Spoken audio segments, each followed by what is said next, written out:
ప్రముఖ ఐటీ దిగ్గజం ఇన్ఫోసిస్ 82,000 కోట్ల జీఎస్టీని ఎగ్గొట్టింది అంటూ కర్ణాటక ప్రభుత్వం ఇన్ఫోసిస్కి నోటీసులు జారీ చేసినటువంటి నేపథ్యంలోనే అసలు ఈ 82,000 కోట్ల రూపాయలు జీఎస్టీ ఎగ్గొట్టడానికి లండన్ కేంద్రంగా బీజం పడిందని, అక్కడ గూడు పుటానీ చేశారు అంటూ కొన్ని వార్తలు వస్తున్నటువంటి నేపథ్యంలో అసలు ఈ 82,000 కోట్ల జీఎస్టీ ఎగ్గొట్టడానికి లండన్కి సంబంధం ఏంటి అనేది మనం విశ్లేషణ చేసుకునేటువంటి ప్రయత్నం చేద్దాం. ప్రస్తుతం మనతో పాటు ఉన్నారు ప్రముఖ రాజకీయ విశ్లేషకులు, ప్రముఖ సీనియర్ జర్నలిస్ట్ సిఎస్ రావు గారు. సార్తో మాట్లాడదాం.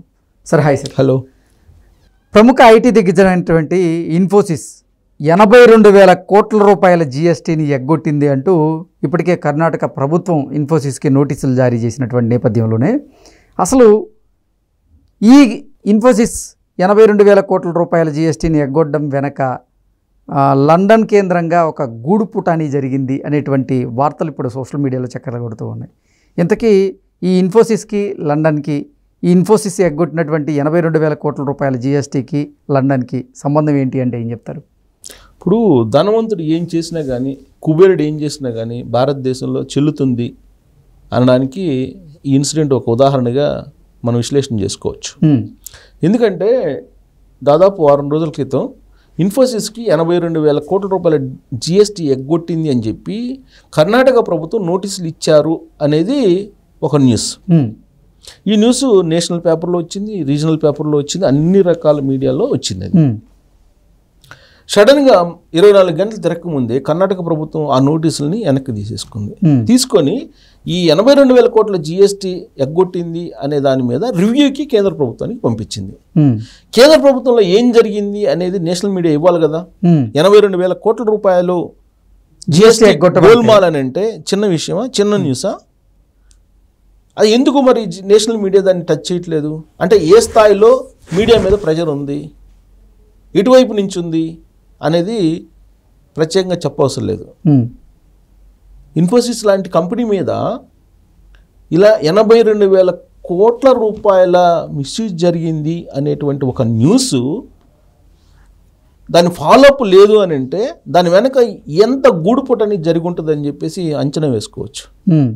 అది లండన్ కేంద్రంగా ఎటువంటి గూడుపుటని జరిగింది? అసలు దీని డీల్ 82,000 కోట్ల జీఎస్టీ ఎగ్గొట్టడం వెనక జరిగినటువంటి కథ మొత్తం కూడా లండన్ కేంద్రంగా జరిగింది. అసలు ఏం జరిగింది అనేది నాకు తెలిసినటువంటి ఒక ఎన్ఆర్ఐ చెప్పినటువంటి మాట ఏంటంటే, మౌఖికంగా చెప్పినటువంటి మాట. తన దగ్గర ఆధారాలు ఉన్నాయని చెప్పాడు కానీ, బట్ నాకు ఆధారాలు పంపించమంటే ఆయనవి ఇప్పటివరకు పంపించలేదు. బట్ ఆ మౌఖికంగా చెప్పింది ఏంటంటే,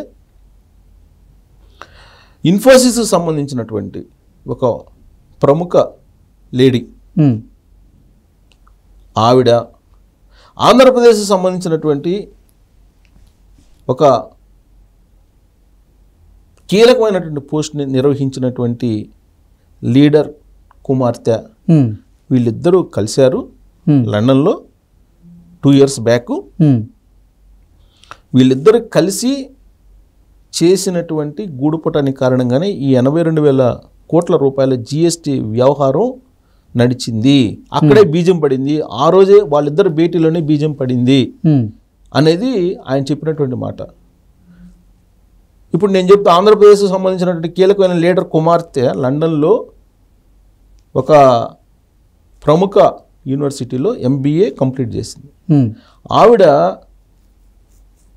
కీలకమైనటువంటి లీడర్ కుమార్తె కాబట్టి, పైగా ఆ కీలకమైనటువంటి లీడర్ కుమార్తె అలాగే ఇన్ఫోసిస్ సంబంధించినటువంటి మేనేజ్మెంట్లో ఉన్న కీలక మహిళ, వీళ్ళిద్దరూ కలవడానికి కూడా ఆంధ్రప్రదేశ్లో ఉన్నటువంటి ఆ కీలక లీడర్ చక్రం తిప్పాడు. దాని కారణంగానే ఫస్ట్ డీల్, ఆ కీలక లీడర్ కుమార్తె MBA అయిపోగానే బిజినెస్లో చేసినటువంటి ఫస్ట్ డీల్ ఏంటంటే అదే. ఆ డీలు ఖరీదు 82,000 కోట్ల రూపాయలు జీఎస్టీని ఎగ్గొట్టడం అనేది ఆయన నాకు చెప్పినటువంటి ఒక వర్షన్. ఓకే. సో ఇన్ఫోసిస్ లాంటి కంపెనీ ఇంత భారీ కుంభకోణానికి పాల్పడుతుందా అని అంటే దానికి కారణం ఆంధ్రప్రదేశ్లో ఉండేటువంటి కీలక లీడర్ కుమార్తె ఇచ్చినటువంటి ఫీడ్బ్యాక్ అనేటువంటిది సమాచారం. సో ఇన్ఫోసిస్ జనరల్గా ఏంటంటే అది ఒక ప్రతిష్టాత్మకమైన ఇండియన్ కంపెనీ. దాని శాఖలన్నీ ప్రపంచవ్యాప్తంగా విస్తరింపజేశారు. అది వాస్తవంగా ఏ ఇండియన్కైనా గర్వకారణమే. అది చాలా డిసిప్లిన్ కంపెనీ, ఎక్కడ కూడా మిస్యూజ్ ఉండదు అని చెప్పి అభిప్రాయం ఆ కంపెనీ మీద. తర్వాత ప్లేస్మెంట్స్ విషయంలో కూడా ఆ కంపెనీ మిగతా కంపెనీలకు భిన్నంగా ఉద్యోగులను ఎంపిక చేసుకుంటుంది అనేటువంటి పేరు కూడా ఆ కంపెనీకి ఉంది. మెరిట్ స్టూడెంట్స్ను మాత్రమే తీసుకుంటారు, బ్యాక్లాగ్స్ ఉన్నటువంటి వాళ్ళని తీసుకోరు. దానికి సంబంధించి స్ట్రిక్ట్గా ఇన్వెస్టిగేషన్ జరుగుతుంది. ఆ తర్వాత మాత్రమే ఫిల్టర్ చేసుకొని వాళ్ళకి ఆఫర్ లెటర్స్ ఇచ్చి ఉద్యోగాల్లో తీసుకుంటారు. ప్లస్ ఉద్యోగాల నుంచి తీసేసేటప్పుడు కూడా చాలా పద్ధతి ప్రకారం తీసేస్తారు. నామ్స్ ఏవైతే ఉన్నాయో ఆ నామ్స్కి అనుగుణంగానే మొత్తం జరుగుతుంది అనేటువంటి ఒక గుడ్ విల్ ఆ కంపెనీకి ఉంది. ఆ గుడ్ విల్ కారణంగానే ఇన్ఫోసిస్ షేరు ఎప్పుడు కూడా హైలో ఉంటుంది. అలాంటి గుడ్ విల్ ఉన్నటువంటి కంపెనీ ఇవాళ 82,000 కోట్ల రూపాయల జిఎస్టీ గోల్మాల్ చేసింది అని అంటే విదేశాల నుంచి వస్తున్నటువంటి బిజినెస్కి సంబంధించినటువంటి గోల్మాల్ ఇది.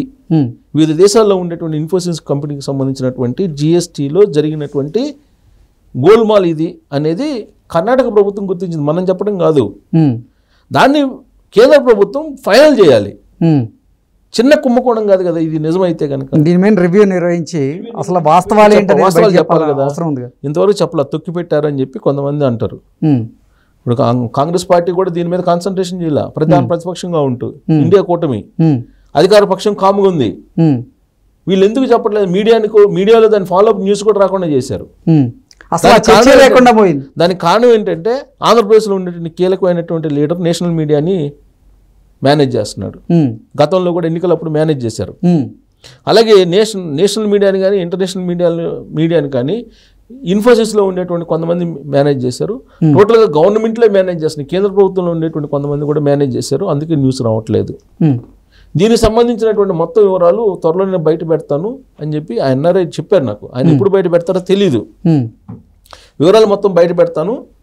ఇంటర్నేషనల్గా ఒక మాఫియా ఉంది, ఈ మాఫియాలో భాగస్వామి కీలకమైనటువంటి లీడరు కుమార్తె, ఆవిడ ఈ ఇన్ఫోసిస్ సంబంధించినటువంటి ఒక కీలకమైనటువంటి మహిళతోటి భేటీ కారణంగానే ఈ మొత్తం జరిగింది అనేది ఆయన చేసినటువంటి ఒక ఆరోపణ. అయితే ఆంధ్రప్రదేశ్ సంబంధించిన కీలక లీడర్ ఎవరు, ఆ కీలక లీడర్ కుమార్తె ఎవరు, ఆ ఇన్ఫోసిస్ సంబంధించిన మహిళ ఎవరు, వాళ్ళ భేటీ జరిగిందా లేదా అనేది దర్యాప్తు సంస్థలు చెప్పాలి. ఒకటి. రెండు, గతంలో జరిగినటువంటి ఎపిసోడ్ గుర్తొస్తుంది. దీన్నంతా మనం విశ్లేషణ చేసుకుంటే సత్యం కంపెనీ, సత్యం కంప్యూటర్స్ అప్పట్లో ఇవాళ ఇన్ఫోసిస్కి ఎంత పేరుందో అంతకన్నా డబుల్ పేరుంది. అప్పట్లో 2009 నాటికి సత్యం కంప్యూటర్స్లో జాబ్ చారాలంటేనే అదొక పెద్ద యజ్ఞం. సత్యం కంప్యూటర్స్లో జాబ్ వస్తే ఇక సెటిల్ అయిపోయినట్టు లైఫ్లో అనేటువంటి ఫీల్ అయ్యేవాళ్ళు. ప్లస్ సత్యం కంప్యూటర్స్లో పనిచేసే ఉద్యోగికి పిల్లనిచ్చి పెళ్లి చేయాలంటే అనేక మంది ముందుకు వచ్చేవాళ్ళు. అంత క్రేజ్ ఉండేది అప్పుడు సత్యం కంప్యూటర్స్కి. అలాంటి సత్యం కంప్యూటర్స్ చేత మైటాస్ పెట్టించి ఆ మైటాస్ కంపెనీలోకి 4,000 కోట్ల రూపాయలను డైవర్ట్ చేసి ఆ 4,000 కోట్ల ఫండ్ని మరో చోటకు పంపించి గోల్మాల్ చేసి ఆ సత్యం కంప్యూటర్స్ క్లోజ్ అయ్యేలాగా చేశారు. అప్పుడు వైఎస్ రాజశేఖర రెడ్డి ముఖ్యమంత్రిగా ఉన్నారు. ఆ డిఎన్ఏనే ఈ ఇన్ఫోసిస్లో కూడా ఉంది అనేటువంటి ఒక ప్రచారం అయితే జరుగుతుంది. మరి ఆ డిఎన్ఏలో ఉన్నటువంటి వ్యవహారమా ఇది కాదా అనేది కేంద్ర రాష్ట్ర ప్రభుత్వాలు తేల్చాలి, లేదా జిఎస్టీ తేల్చాలి, జిఎస్టీ కంపెనీ లేదా ఐటీ కంపెనీలు వాళ్ళు తేల్చాలి, ఐటీ డిపార్ట్మెంట్. కానీ దీన్ని దాచిపెడితే దాగేటువంటి నిజాలు కాదు కదా ఇవి. ఇవాళ కాకపోతే రేపైనా బయటపడాలి కదా. అవును. ఆ రోజు సత్యం కంప్యూటర్స్ క్లోజ్ కావడానికి ఎవరైతే కారణమయ్యారో డిఎన్ఏ, అదే డిఎన్ఏ ఇక్కడ కూడా పనిచేసింది అనేటువంటి ప్రచారం చాలా బలంగా జరుగుతుంది. కాబట్టి దీంట్లో ఎవరెవరు ఉన్నారనేది ఒక క్లారిటీ. ఒక చిన్న క్లూ ఇచ్చాను. కాబట్టి ఈ వీడియో చూసే వాళ్ళు అసలు దీని వెనక ఎవరెవరు ఉన్నారు, ఎవరు ఆ కీలక లీడరు, ఆ కీలక లీడర్ కుమార్తె ఎవరు, ఇన్ఫోసిస్లో కలిసిన మళ్ళీ మహిళ ఎవరు, ఆ భేటీ ఏంటి, ఆ భేటీ పర్యవసానమే 82,000 కోట్ల గోల్మాల అనేది వాళ్ళే ట్రోల్స్ రూపంలో తెలియజేయచ్చు.